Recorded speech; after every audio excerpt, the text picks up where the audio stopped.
Réveil matin au zoo. Une constellation d'oiseaux de tous les continents se remet sur pattes et attend le petit déjeuner. Commençons par un impatient. Là, je vais aller nourrir les ménates religieux.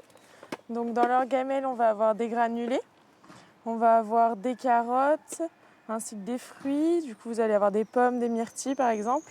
Puis, vous allez avoir de la protéine, donc ça va être des œufs. On les nourrit que le matin. Après l'après-midi, ils auront des insectes. Ils vous attendent, les ménates. Oui, tout à fait. Ils ont faim. C'est le matin. Chanteur hors pair, le ménate religieux est menacé. Le zoo devient le seul endroit où le voir de près.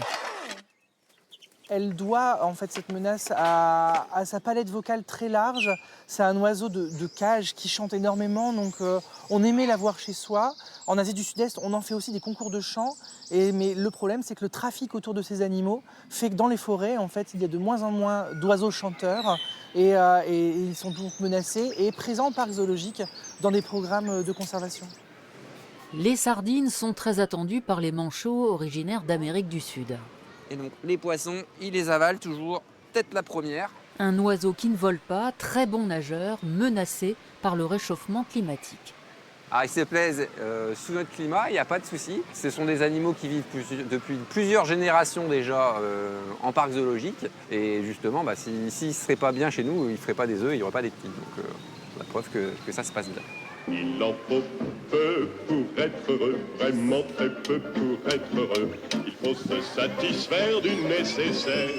Du pain et des jeux, des chants et des œufs couvés, signe de bien-être ultime. Ici, les oiseaux sont vaccinés contre la grippe aviaire.